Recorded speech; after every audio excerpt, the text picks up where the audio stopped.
Natigilan si Luis nang makita si Emma. Agad na bumulati ang pag-aalala sa gwapo nitong mukha. "You cried?" Lumapit to sa kanya at sinapu ang mukha niya. "Hindi mo ba gustong umalis ngayon? Masama bang pakiramdam mo?" Sinupil niya ang ngiti sa labi. "Kalma, Emma. Mamaya ka nakiligin." Inalis ni Emma ang kamay ni Cairo sa mukha niya. "Hindi masama ang pakiramdam ko." Napasimangot si Emma nang maalalang palpak ang tulong ng nanay at kapatid niya. "Pasensya ka na ha, natagalan ako sa pagbaba. Nagpatulog pa kasi ako kay nanay at kay Camila para lalong gumanda." Natutup niya ang bibig. Ang ibig ko sabihin, nagpatulong ako para mag-ayos." Ano bang klaseng bibig to? Binubuking siya? Hindi mapigilan ni Luis ang pagsilay ng simpatikong ngiti sa labi. Kaya palang tagal mong bumaba." Hinawakan itong kamay ni Emma at giniya siya palabas ng parking lot. "Didn't I tell you that you're beautiful enough to capture my heart and my eyes as well? Hindi mo kailangang magpaganda pa dahil Diyosa ka na sa paningin ko." Muntik na siyang matisod. Paano wala na siya sa sarili habang naglalakad sila at hawak nito ang kamay niya. Para siyang lumulutang sa alapaap dahil sa papuri nito. Nagangat si Emma ng tingin. Habang naglalakad sila, hindi niya mapigilan tingnan ang likuran ni Luis. Matangkad si Luis, nasa 6 feet. Malaki ang katawan. Maputi ito, singkit ang mata at palaging magulo ang buhok, na mas lalo nagpalakas sa dating nito.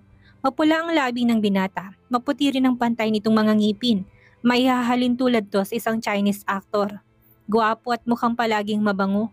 Nahigit niyang paghinga nang nakangiting lumingon ito sa kanya. Ang gwapo mo," isip-isip niya. "Thank you, love." Namumulan tenga na pasasalamat nito. "Ha? Ano daw?"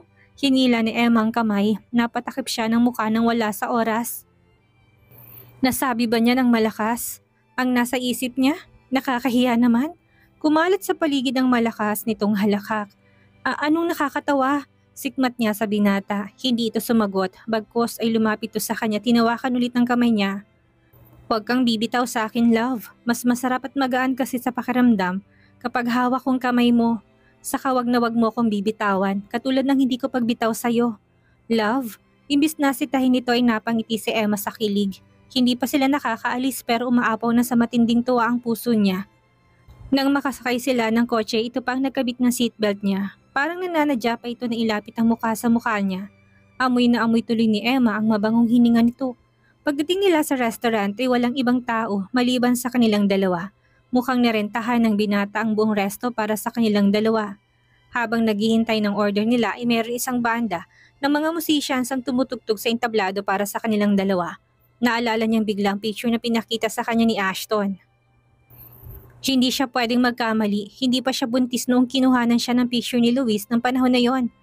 Ibig sabihin ay kilala na siya nito bago pa may nangyari sa kanila. Hindi na siya nakatiis at nagtanong, "Luis, saan mo ko unang nakita?" Natigilan to. Napansin din niyang paglunok nito ng magkakasunod. Maging ang pag-iilap ng mga mata nito hindi nakaligtas sa paningin niya. "Sa isang litrato. Nagugutom ka na ba?" Pag-iba nito ng usapan, tinawag nitong manager ng restaurant. Kinausap to ng binata na kung pwede dalhin ng ibang pagkain sa mesang okupado nila. Samantalang hindi naalis sa isip niya ang sinabi ni Luis. Sa isang litrato daw, ang weird naman. Ibig bang sabihin ba noon ay merong taong nagbigay dito ng picture ko sa kanya? Inalis ni Emma ang ibang nasa isip niya. Mabuti pa sa sunod na lang niya isipin ang tungkol ng bagay na yon. Mag-enjoy na lang muna siya sa first date nilang dalawa. Noong nakita kita sa litrato ng araw na yon, I felt something on my chest that I can't explain. Ha? Ngumiti si Luis nang maalalang araw na binigay sa kanya ni Zovito ang pictures ni Emma. Tama, si Zovito ang dahilan kung bakit nakilala niya si Emma o mas tamang sabihin ang plano nilang dahilan. Nakaramdam ng kakaibang takot si Luis sa dibdib. Hindi niya pa kayang aminin kay Emma ang tungkol sa bagay na yon. Hindi pa. Samantalang nagtataka naman si Emma dahil biglang namumutla si Luis. Masama kayang pakiramdam nito? "Emma, gusto ko lang malaman mo na lahat ng naramdaman ko para sa'yo ay totoo. Loving you is the best choice I made. Hindi man tayo nagsimula sa romantikong paraan. Pinapangako ko naman na doon din tayo magtatapos." Luis, kinuha ng binatang kamay ni Emma at hinalikan. "Hindi ko na mababagong nagawa ko noon at labis ko na yung pinagsisihan. Hindi na ulit ako gagawa ng bagay na pagsisisihan ko, love." Hindi na ulit. Tumango-tango si Emma. "Naniniwala ako sa'yo, Luis. Naniniwala ako sa'yo." Dama niya ang totoong pagsisisi ni Luis. Naniniwalang puso niya rito. "Salamat sa pagmamahal mo sa akin, sa amin ng mga anak mo." Mabuti pa ay enjoyin na lang natin ang date natin. Baka maiyak pa ako sa sinasabi mo eh. Pinamulahan siya ng mukha ng malakas na tumunog ang tiyan niya. Samantalang mahina namang natawa si Luis. Sorry, gutom na talaga ako.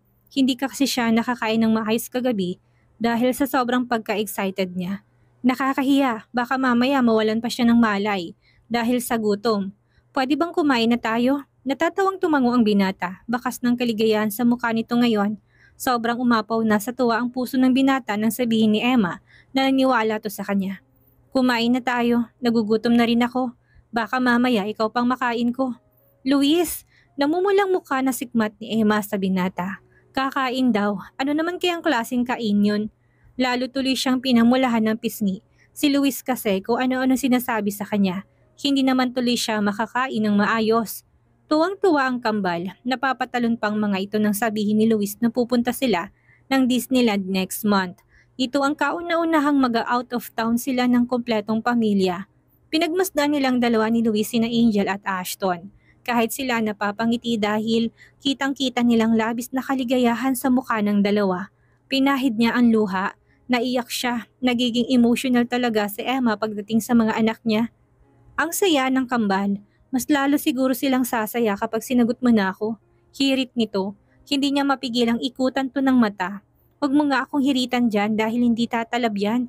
Biro niya. Halos isang buwan na rin silang lumalabas at madalas magkasama ni Luis. Bawat paglipas ng araw ay mas lalong nahuhulog ang loob niya rito. Sir, lumapit si Bert sa kanila.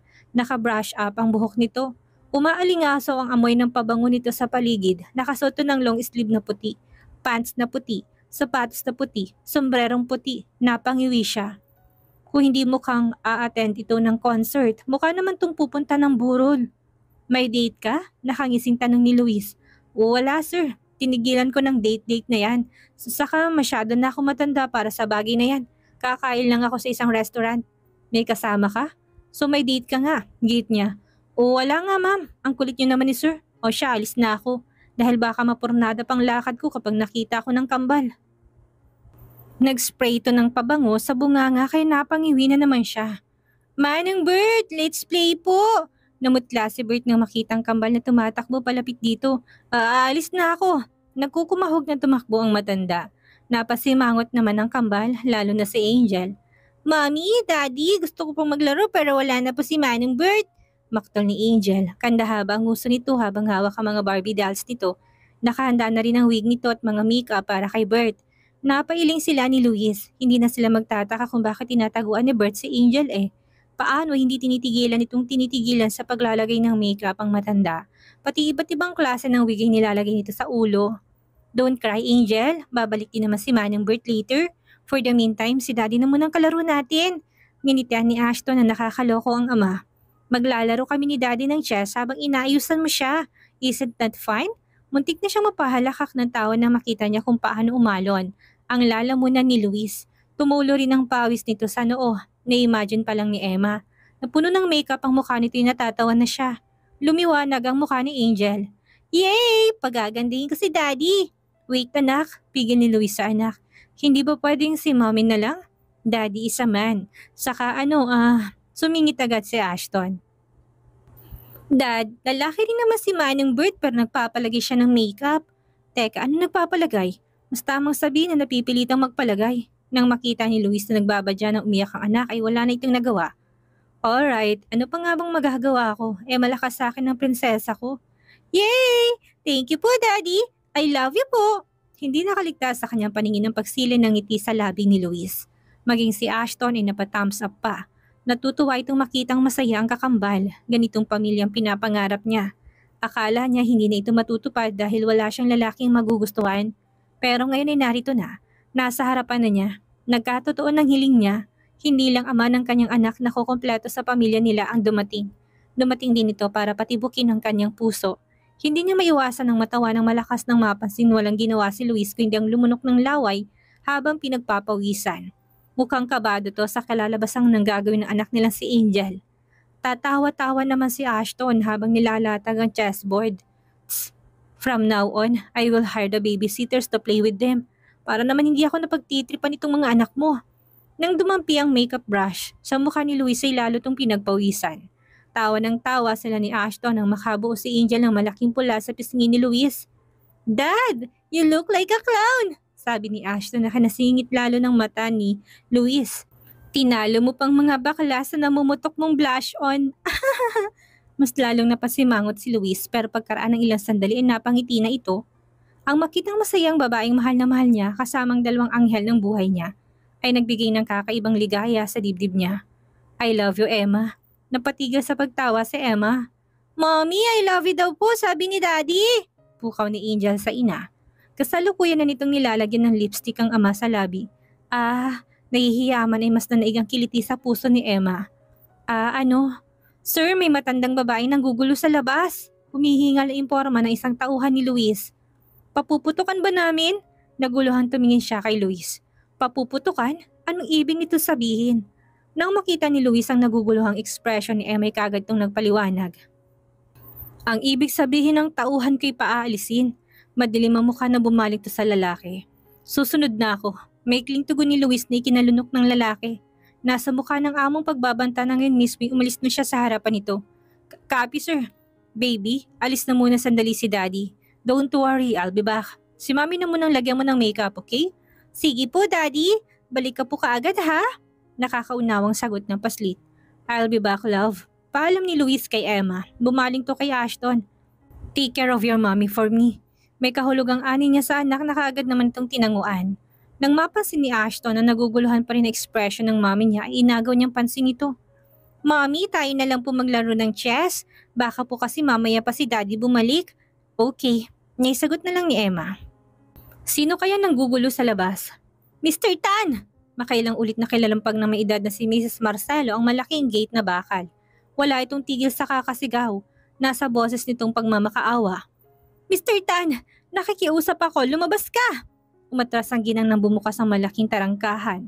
Nahintatakutan to na umatras na makitang lumabas ang binata kasama ang 6 tauhan. "Nasa yun ang kailangan mo, Mr. Tan. Kaya bakit mo kami kailangan pahirapan pa ng ganito? Ano bang kailangan namin gawin para tigilan mo ng pamilya namin? Hindi pa ba sapat na pinagmukha mo kaming kaawa-awa sa harapan ng board members sa huling nakaraang pulong natin?" Nangingit-ngit ang loob ng ginang. Noong nakaraang araw lamang ay lumuhod silang mag-asawa sa harapan ng lalaking ito. Kasamang kanilang anak na si Bob. Naging katawa-tawa sila sa harapan ng lahat. Pero wala silang pagpipilian kung hindi ang gawin niyon kung hindi pupulutin silang mag-anak sa putikan. Batid nilang kaya silang itapon ni Mr. Tan sa mas mababa pa kung magmamatigas sila ng kanyang pamilya. Ang akala nila na pagbangon muli ng kanilang kumpanya ay naging kabaliktaran. Pagkalipas lamang ng 2 araw ay mas lalo tong lumubog. Kapag nagpatuloy ito ay tsak na hindi na sila makakaahon. "Nakikiusap ako, Mr. Tan. Maging patas ka't hayaan na kami. Hindi na makaturungan ito." Nasa ospital ngayon ang kanyang asawa. Inatake ito sa puso dahil sa magkakasunod na dagok na dumating sa kanilang pamilya. Si Bob ay tila walang pakialam. Napansin ng ginang na tila tinakasan ito ng katinuan. Napalunok ang matanda nang makitang pagkasanang baril na lalaking kaharap. Kahit na nakakatawa ang itsura ng lalaki, dahil sa nagkalat na makeup sa mukha't hindi itong magawang matawa.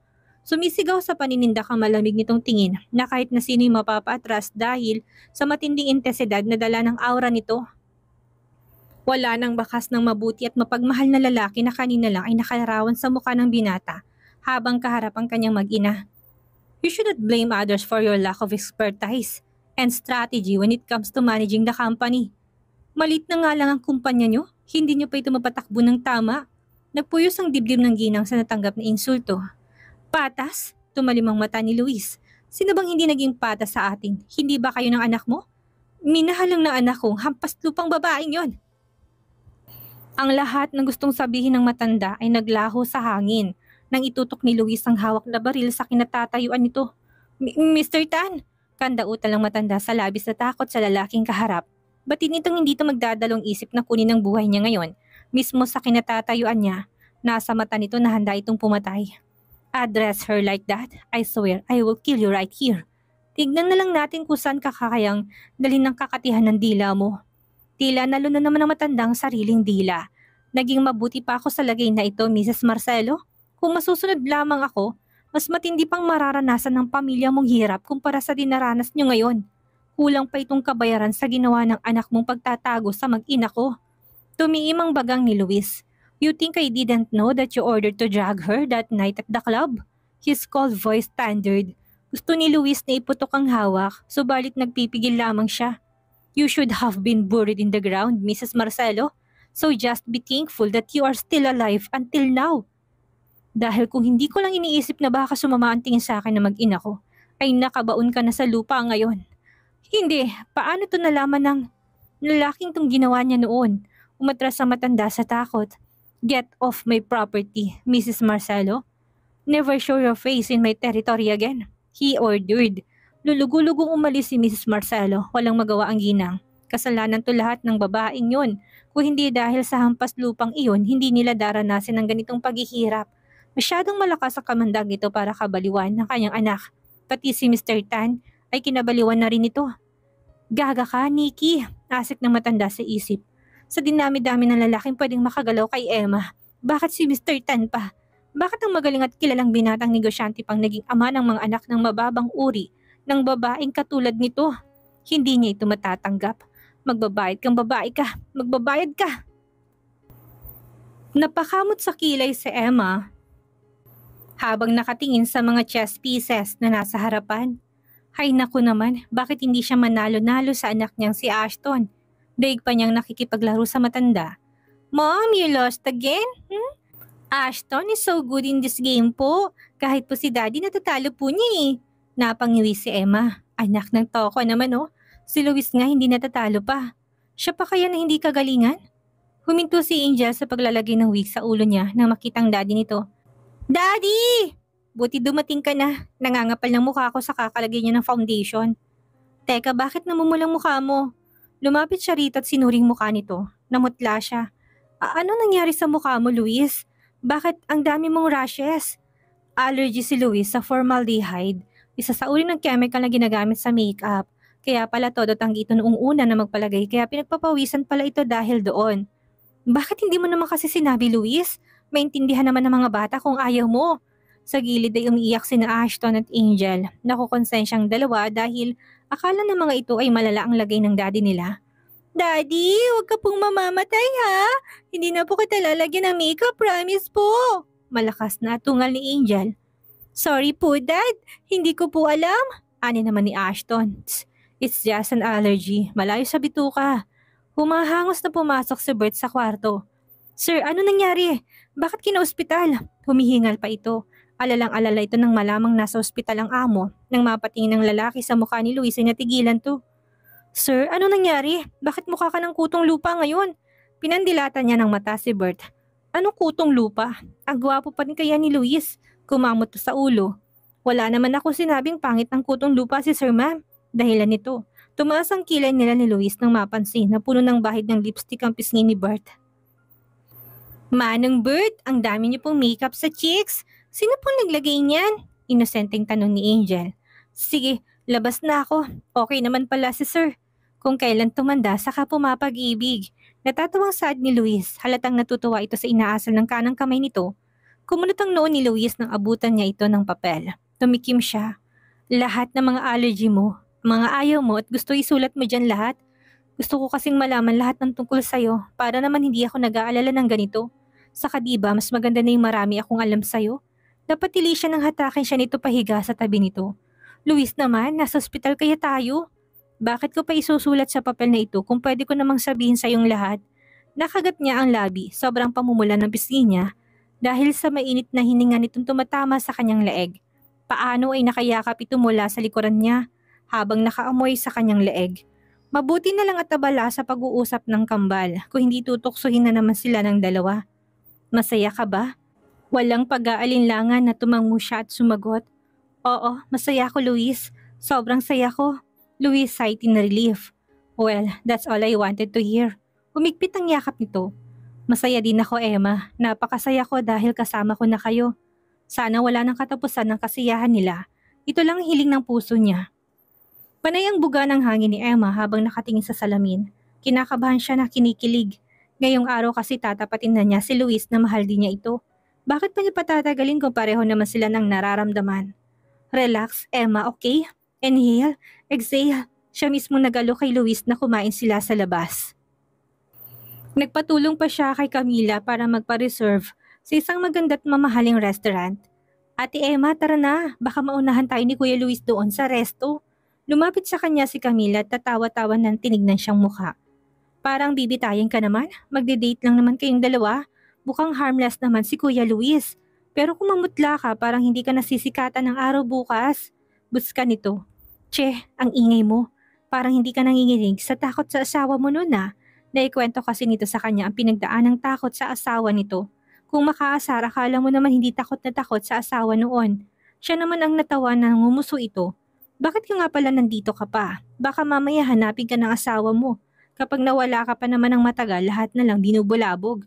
Napangiwi si Emma, naalala niya nang tumawag sa kanilang asawa nitong si Jovito na ang isang araw. Hinahanap si Camila, pati si nanay tinawagan din. Nagpa-broadcast pa sa TV, agad-agad ng 4 na oras lang na hindi nakita si Camila. Yun naman pala nakatulog lang sa loob ng bathroom si Camila. Grabe ang kabaliwan ng asawa nito. Sa bagay, baliw din palang kapatid niya, kaya bagay ang mga ito. Malakas siyang natawa nang mapalunok si Camila. Kinuha kagad itong cellphone na tinawagan ng asawa para sabihin na sasama ito sa restaurant. Kulang na lang ipaligo niyang pabango bago siya lumabas ng kwarto.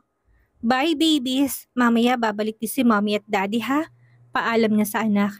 Bye Axus, nandito kasi ito ngayon sa bahay nila para bisitahin si Ashton. Close na close kasi ang dalawa. May mga pinag-usapan lagi ang dalawa na tanging sila lang ang nakakaalam. Hindi naman nila alam kung ano yon pero narinig nila ni Camila na may kinalaman to kung paano sila poprotektahan. Napasimangot si Axus nang pisilin niya na madiin ang pisngi nito. Grabe tong panganin ni Camila. Palaging nakasimangot. Ni minsan hindi niya nakita ng umitito. Bukang lalaki tong masungit. Tita, stop pinching my cheeks. I'm not a girl. Reklamo pa nito. Hay nako Axus, manang-mana ka talaga sa ama mo. Ganyan-ganyan ang ugali ni Jovito noon. Ang sungit, palatak ni Camila. Bumaling to sa kanya. Tara na nga ate, ikaw itong magtatapat pero mukhang ikaw pang mahuhuli. Kung wala lang ang mga bata, kinutusan na niyang kapatid niya. Ibuking ba naman siya sa harapan ng mga bata? Todo ngiti na tuloy ang mga anak nila maliban kay Axus na walang pakialam. Nax, magtatapat na si ma'am. Good luck ma'am, wish you all the best. Naka-thumbs up pa ni Ani ni Bert. Secretary/assistant to ni Luis pero naiwan to sa bahay. Umiiyak kasi si Angel kapag walang kalaro. Mas tamang sabihing umiiyak si Angel kapag hindi ito nalalagyan ng makeup sa mukha. Nakaupo nga ito sa harapan anak niya ngayon eh. May wig at may makeup. Nakasuot pa to ng pambalerinang damit. Maya may biglang naging mangiyak-ngiyak si Bert. Ma'am, parang awa niyo na. Mag-anak na kayo ng baby sister ni sir. Ayoko na maging laruan itong anak niyo. Huwag ka pong malikot, Manning Bert. Ayan po tuloy lumagpas ng lipstick mo. Reklamo ng bunso niyang anak. Ma'am! Ngawa ni Bert. Pagdating sa restaurant, inayos niya ang pagkakaipit ng buhok sa tenga niya. Tumingin pa siya sa wall glass ng resto para sipatin ang sarili. Ate, maganda ka na, okay? Sige na, pumasok ka na. Aalis na ako. Sumabay ka na lang kay Kuya Luis pa uwi. Ani ni Camila, kulang na lang itulak siya nito papasok. Tinignan niya ang relo sa busy. May 20 minutes pa bago dumating si Luis. Mabuti hindi traffic kaya nakarating kaagad sila rito. Reservation under Emma de la Torre po. This way po ma'am. Diniya siya ng lalaki sa mesa nila ni Luis. Napanganga siya. He is leaning on his chair while checking the menu of the restaurant. Mukhang kanina pa ito nakarating dito dahil nakita niyang 4 na baso sa tabi nitong wala ng laman. Akala pa naman niya mauna siya rito pero mas nauna pa pala to. Tumikim siya para kunin ang atensyon nito. Mabilis naman tong umayos ng upo. Hay! Kinaway pa nitong kamay. Mabilis na tumayo ito para ipaghila siya ng upuan. Kadarating ko lang. Mabuti dumating ka kaagad. Pinigilan ni Emang matawa. Kadarating lang daw. Kaya pala nakarami na ito ng drinks. Mukhang nahihiya tong aminin na excited din ito sa pagkikita nila. Kunwari kaswal na pinagdikit ni Luis ang dalawang kamay pero ang totoo ipigil ng binata ang panginginig nito. Order na tayo? Ang lagkit ng tingin ni Luis sa kanya. Napansin niya na kada galaw niya ay nakasunod to ng tingin. Saka parang hindi to mapakali, parang may gusto itong sabihin sa kanya. Aabutin pa ng 20 minutes bago ma-serve ang pagkain nila. Hindi naman tong unang beses na lumabas sila pero naninibago siya. Ang tahimik kasi ni Luis, hindi to nagsasalita. Parang kabado to, hindi kaya alam nito na magtatapat na siya? Tumikim siya. Luis, may gusto kasi akong sabihin sa'yo kaya in-invite kitang lumbas pag-amin niya. Kasi bahala na. Gusto rin kita. Tahasang amin ni Emma. Wala na siyang pakialam sa hiya niya. Hindi lang basta. gusto, mahal na kita. Hindi ko alam kung kailan nagsimula itong nararamdaman ko. Bigla ko na lang na-realize na hindi lipanghaga ang mabuti ngamang nakita ko sa'yo. Naging na lang ako bigla na palagi na lang kitang iniisip, saka hindi ka na rin mawala sa isip ko. Nakakabing yung lakas ng kabog ng dibdib niya. Sa iyo ko lang naramdaman ng ganito. Kapag iniisip ko na mabubuhay ako ulit na mag-isa at wala ka, hindi ko kaya. Hindi niya nararamdaman noon kahit kay Bob. Oo, hindi talaga. Sinagot niya si Bob noon kasi 3 taon tong nanligaw. Tama nga noon ang sinabi ni Camila sa kanya. Awa at pagkabilib lang naramdaman niya para sa binata kaya sinagot niya ito. Pero iba kay Luis, nagagawa nitong patibukin na mabilis ang dibdib niya. Nagagawa nitong guluhin ang isip niya at litihin ang puso niya. Matapang yung sinalubong ang mga mata ni Luis. Mahal na kita, Luis. Sa wakas nasabi na rin niya. That's what I've been waiting to hear from your lips, love. Lumamlam ang mga mata ni Luis. Punong-puno to ng kaligayahan katulad ng mga mata niya. Hindi niya mapigilan ng maiyak. Hindi pa nito sinasabi sa kanya ngayon na mahal siya nito pero nakikita niya yon sa mga mata nito. Damang-dama ni Emma ang pagmamahal sa mga tingin nito. Hindi niya alam kung paano siya nahila ni Luis. Siguro dahil sa umiiyak na siya sa sobrang saya. Basta naramdaman na lang niya na nakakulong na siya sa mainit na bisig nito. Una ko siyang nakita sa ospital, ate. Grabe ang iyak ni Kuya Luis noon eh. Naabutan ko siyang karga si Ashton habang humahagulhol. Iyak siya ng iyak kasi akala niya wala ka na. Naalala niyang kwento ni Camila sa kanya. Si Luis, walang duda, mahal siya nito. Emma, mas mahal kita. Basag ang tinig na saad nito. Thank you for loving me despite what I've done. Hayaan mo, babawi ako sa'yo. Araw-araw ko ipaparamdam sa'yo na mahal kita. Ako din, Luis. Ako din. Ipaparamdam niya rin ditong pagmamahal. Hindi siya magsasawa. Will you marry me? Ha? Humiwala ito sa kanya. Nanginginig na kinuha nitong maliit na box sa bulsa ng suit nito. Will you marry me, Emma? Lumunok to ng laway, halatang kabado. Hindi kaya ba kinakabahan ka kasi balak mong mag-propose sa akin ngayon? Binasa nitong labi gamit ang dilat sa kakabadong tumango. Natatakot kasi ako na baka hindi mo ko mahalin, kaya gagamitin ko sana ang mga anak natin para pakasalan mo ko. Nahihiyang amin ito. Napanganga si Emma. I'm sorry, desperado na ako. Pinaningkitan niya ito ng mata. Aba, may bala ka palang pikutin ako ha?